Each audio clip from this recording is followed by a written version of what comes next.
Sharon Crockett of the Tennessee Alcohol and Drug Association and the director of the statewide drug clearinghouse.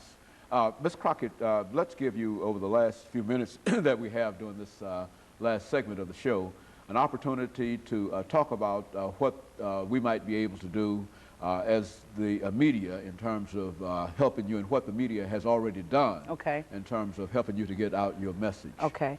I've probably alluded to this twice, but when we got our enhanced funding 2 years ago for the Community Education Initiative, one of the components in that was to work with the media, which was right up my alley. I had 14 years media experience, so there was a piece of cake for me to do this. Basically, what we did was we tried to forge partnerships with broadcasters in specific areas of the state. So far, we have a 30-city commitment from the broadcasters in those 30 cities to air our PSAs. When we come there to visit, to give us airtime. And if we broadcast facts, use some news about a new drug or whatever, that they'll air it. So I feel that's a pretty important commitment from 30 cities, and that commitment came as a result of face-to-face contact with those broadcasters, because faxing and not following up did not get us anywhere prior to that. So basically what we did was we got in the car and we combed Tennessee. So we've already traveled over 15,000 miles and trying to back and forth, trying to get the word out about our services. And we did that at the expense of gas money, where we could not buy advertising. We went in and tried to get whatever the station would offer us. So we greatly appreciate the media in this city and others across Tennessee for their commitment to substance abuse. A lot of the station general managers clearly said that they want this to be an issue that they want their station to cover. So without that commitment, I don't think we'd have gotten as far as we would. You know, it's strange that you would even meet any kind of opposition to what you're trying to do. Well, if, as we've said already, that drug and substance abuse plays such a critical part in terms of the interaction and relationships that it has with everything else. Well, certain radio stations, and I won't mention any, their main function, and certain broadcasters, their main function is all about money. It's not about community affairs or what's going on in the community. They're into making money and selling commercials, and that's that. And if they squeeze in 5 minutes, then you're pretty lucky. And we've come across that at several spots across Tennessee. But for the most part, they've greeted us with open arms.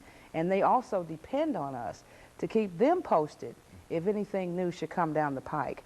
We have created in our office a little piece I do called an information alert. This alert is done 2 or 3 times a year, or as warranted, if new drugs are a threat to Tennessee, or if we get some information on something here that we just got to let everybody know about. The alert is usually a page and a half long. It's just the facts, it's the slang. It'll give you the symptoms of what this substance will do, and we broadcast facts that all across Tennessee to all the radio, TV, and newspapers. You know, I think, Ms. Crockett, many of us are probably amazed when we talk about the various types of illegal drugs. I think all of us become, as you explained just a while ago, about crack, cocaine, and et cetera, and that's all we know. But I think oftentimes there do appear on the scene what might be described as, quote, new illegal drugs. And I think that quite recently some have appeared. Within the framework of the information that we have in reference to it, why don't you give us some information as to what you know in this clearinghouse dealing with some of the new, quote, unquote, drugs that we have? Well, some of the things that I could just remember off the top of my head, specifically there's one called Wet. It's a nickname for it. It's called Wet. What kids in certain parts of the United States are doing is they're getting those long brown Moore cigarettes and they're dipping them in formaldehyde and smoking it. And that's a horrible high. And some people have become very violent as a result of this. That is something that was done back in the 1970s. I guess they must have read an old magazine or watched an old movie. It seems like everything old is new again. There is the reemergence of heroin. It's being talked about quite a bit. There's this new heroin called red rum, which is murder spelled backwards, that we are, why would you want to ingest something like that with a name like that we are trying to alert people about. There's also, this is it's not an illegal drug yet, but it's something that you can find at any little Quick or 7-Eleven or whatever the case may be.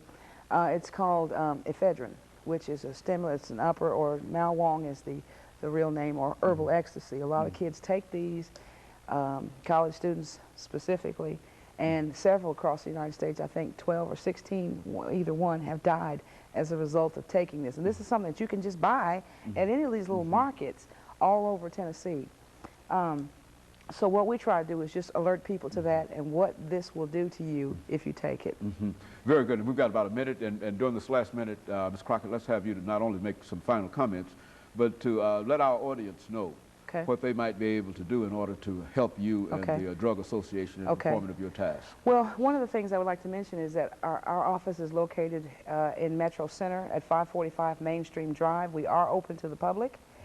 We do have our 800 service, the Tennessee Red Line. It's operational from 1-800, from 7 a.m. to 7 p.m. Monday through Friday. The number is 1-800-889-9789. We don't care what your name is.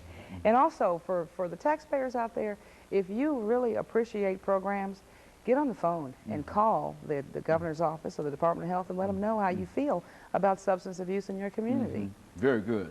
Very good. And let me thank you, Ms. Crockett, over the last 20 seconds that we have here, for coming by and giving us that excellent information about the Tennessee Drug Association and the clearinghouse. And I think all of our viewers recognize that it is through your office that they might be able to, not only viewers but institutions and et cetera, that they might be able to get this information. And let me encourage you to tune in again next week for another informative edition of Cummings.